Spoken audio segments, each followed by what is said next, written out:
विकास आयुक्त हस्तशिल्प भारत सरकार श्रीमती अमृत राज जी, सीपीसी के चेयरमैन श्री कुलदीप जी, आज के इस कार्यक्रम में उपस्थित भदोई कारपेट उद्योग से जुड़े हुए सभी पदाधिकारीगण, अन्य सभी स्टेक होल्डर्स और उपस्थित बहनों और भाइयों,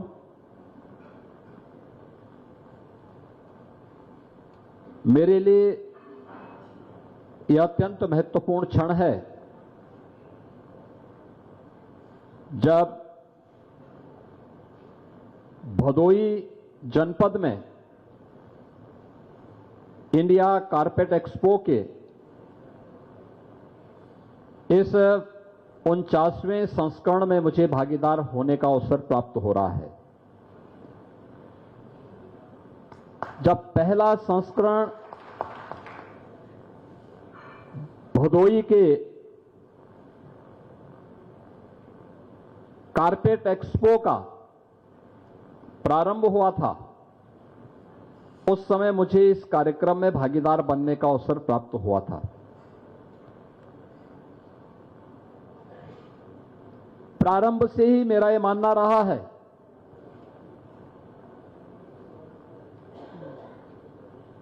कि हमारे परंपरागत हस्तशिल्पी और कारीगर हमारी बड़ी ताकत है। इनका बहुत बड़ा योगदान रहा है भारत को वैश्विक अर्थव्यवस्था के रूप में स्थापित करने का। जब हम भारत की बात करते हैं तो भारत के बारे में कुछ चीजें हम सबको सुनने को मिलता है, और जो बातें भारत के बारे में हम सुनते हैं वह ये कि भारत सोने की चिड़िया थी, या भारत के बारे में आज से 2000 वर्ष पहले कि भारत का वो स्वर्ण युग था, और स्वर्ण युग ही नहीं था, ग्लोबल इकोनॉमी में भारत की भागीदारी उस समय अकेले भारत 40% का योगदान करता था। लगातार इन क्षेत्रों में भारत की प्रगति दुनिया को न केवल आकर्षित करती थी बल्कि दुनिया के लिए एक प्रेरणा भी थी।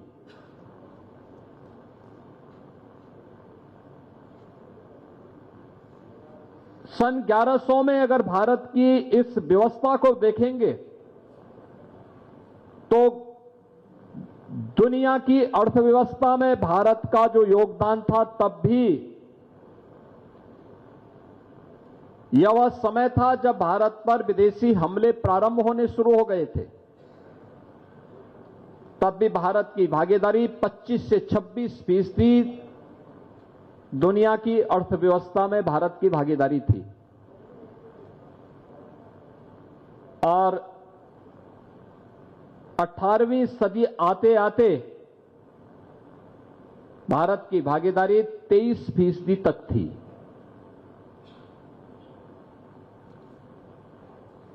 जब ये देश 1947 में आजाद होता है तो भारत की भागीदारी ग्लोबल इकोनॉमी में मात्र 1.5 से 2% तक रह गई थी।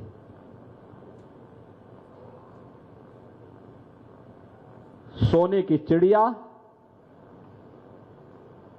भिखारी बनकर के रह गया था। ये स्थितियां क्यों हुई? अगर आप इसकी तह में जाएंगे तो बहुत कुछ जानने और समझने का अवसर आप सबको प्राप्त होगा।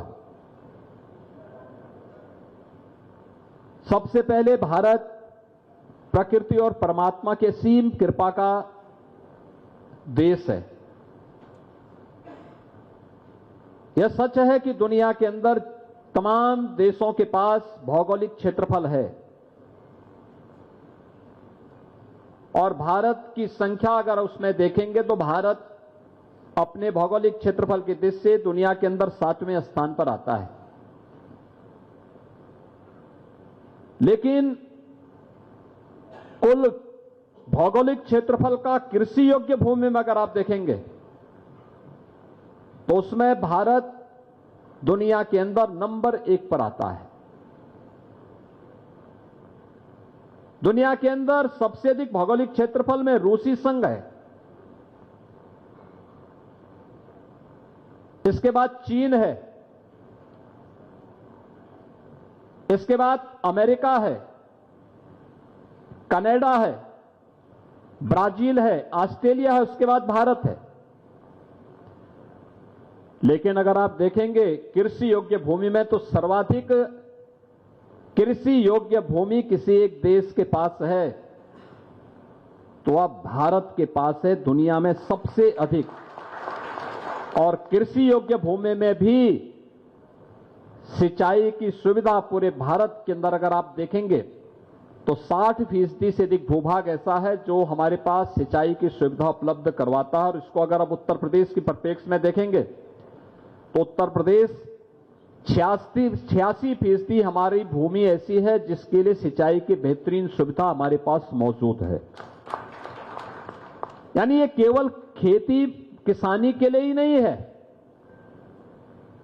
ये खेती और किसानी के साथ साथ यहां के प्रति व्यक्ति आमदनी को आगे बढ़ाने, रोजगार की संभावनाओं को आगे बढ़ाने में भी ये बड़ी भूमिका का निर्वहन करता है। खासतौर पर ये केवल अच्छी कृषि योग्य भूमि का प्रदेश या देश नहीं रहा है, बल्कि यहां के हमारे पूर्वजों ने प्राचीन काल से ही हजारों वर्षों की एक विरासत हमारे साथ यह भी जुड़ी रही है कि खेती किसानी के साथ साथ उन्होंने स्थानीय स्तर पर कुछ न कुछ ऐसे लघु, सूक्ष्म और मध्यम उद्यम स्थापित किए थे जो उनकी अतिरिक्त आमदनी का माध्यम बने और हर व्यक्ति खेती किसानी पर ही निर्भर न रह करके जब कुछ न कुछ साइड बिजनेस भी करता है तो वह अतिरिक्त आमदनी उसकी समृद्धि का कारण बनता है। और भारत के अंदर यही होता था।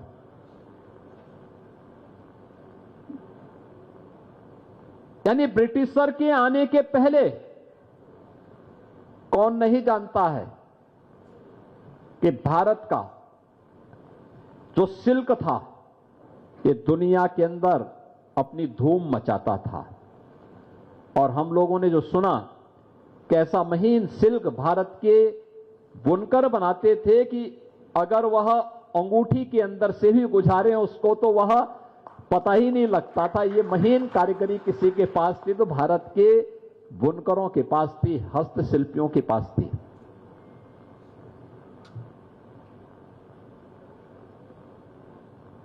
जब 2017 में मुझे उत्तर प्रदेश का दायित्व सौंपा गया तो मैं भौचक था इस बात को लेके कि उत्तर प्रदेश जैसे राज्य को संभालना, जहां पर हर तीसरे दिन एक दंगा होता है, जहां पर न बेटी सुरक्षित है न व्यापारी सुरक्षित है और बीमारू राज्य अलग से है, ये संभलेगा कैसे। लेकिन भारत के अतीत को देख करके हमें एक प्रेरणा प्राप्त होती थी कि नहीं, हम कर सकते हैं, हम इसको ठीक करेंगे। और आपने देखा होगा सुरक्षा का बेहतर माहौल मिला प्रदेश के अंदर।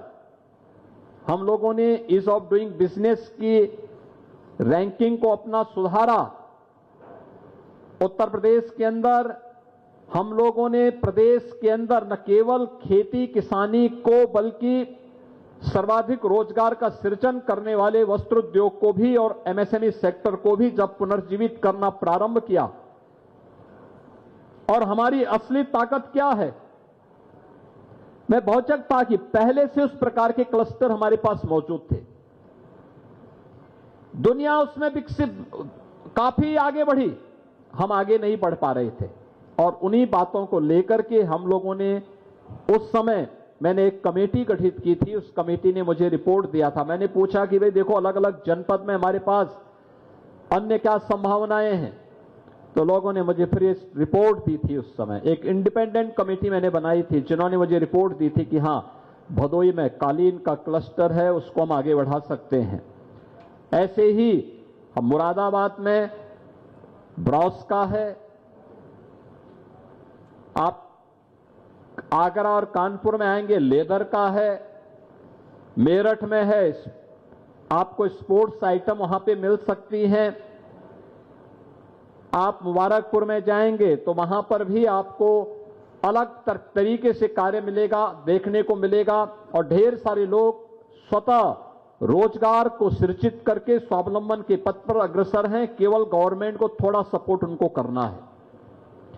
तब हम लोगों ने प्रदेश में एक जनपद एक उत्पाद की अपनी योजना लागू की थी, जो आज वन डिस्ट्रिक्ट वन प्रोडक्ट के माध्यम से प्रदेश भर के उन सभी इकाइयों को पुनर्जीवित करने में मदद कर रहा है, जिनकी संख्या आज के दिन पर हमारे पास 96 लाख है। 96 लाख एमएसएमई यूनिट आज के दिन पर उत्तर प्रदेश की ताकत बनी हुई है।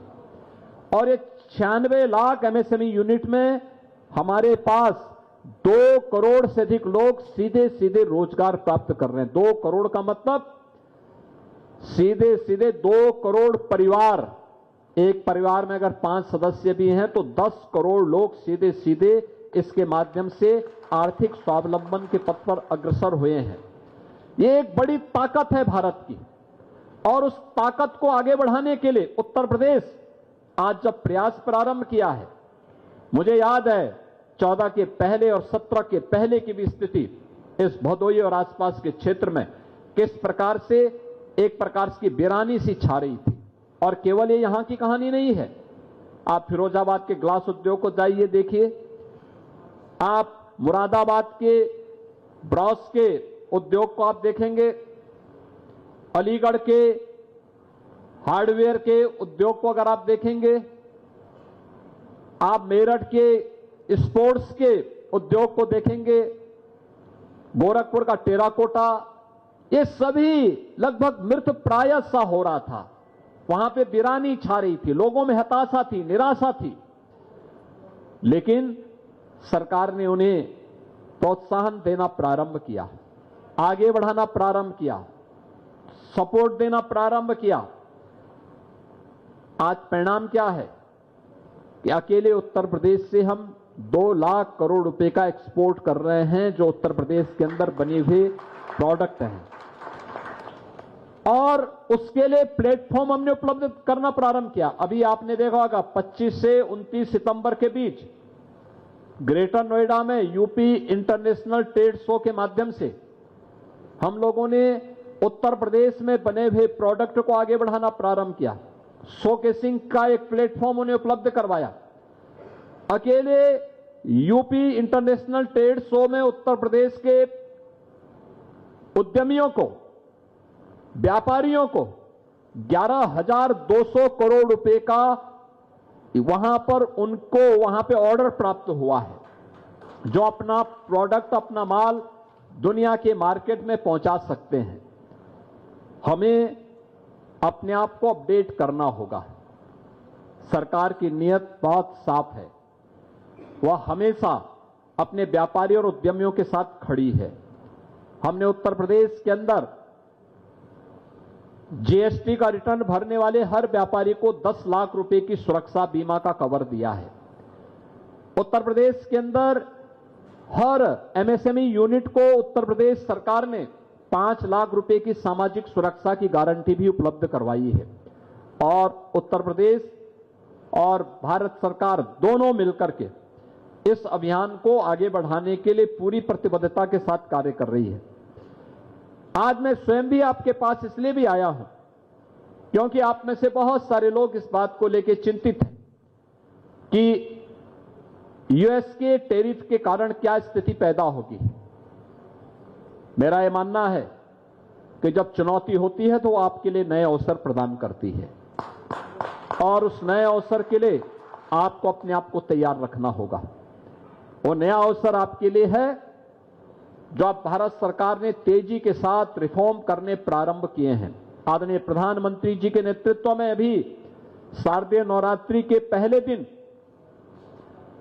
टैरिफ रिफॉर्म की घोषणा न केवल करके बल्कि उसे इंप्लीमेंट भी किया गया। आज आपने देखा होगा जो रॉ मटेरियल में पहले आपको जीएसटी 12 से 18% देना होता था, आज उसको भी 5% तक लाने के लिए सरकार ने कार्रवाई को आगे बढ़ाया। कारपेट पे कोई भी नया जीएसटी, कोई भी नया टैक्स नहीं लगाया गया, बल्कि आप नए रास्ते आपके लिए खोलने की तैयारी है। यूएई के साथ, यूके के साथ जो नया फ्री ट्रेड एग्रीमेंट हुए हैं, ये सभी आपको आगे बढ़ने के लिए अवसर प्रदान कर रहे हैं।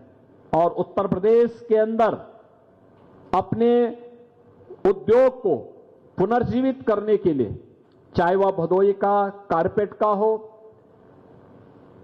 चाहे वह फिरोजाबाद का ग्लास का उद्योग हो, चाहे वह मुरादाबाद का ब्रॉस का हो, या फिर अलग अलग जनपद में जो ये तमाम प्रकार के हमारे उद्योग पहले से हैं, जिसमें लाखों लोग नौकरी और रोजगार प्राप्त कर रहे हैं, वे इस चुनौती का सामना कर सकें, इसके लिए हमने प्रदेश में भी एक हाई लेवल कमेटी गठित की है जो अपनी रिपोर्ट दे और रिपोर्ट देकर के सरकार के स्तर पर किस प्रकार का सपोर्ट अपने उद्यमी और व्यापारियों को हम कर सकते हैं, जिससे इसको और आगे बढ़ाने में हम सहयोग कर सकें। इसी बात के लिए आपको आश्वस्त करने के लिए मैं स्वयं आपके इस चतुर्थ संस्करण में आज आपके बीच में उपस्थित हुआ हूं।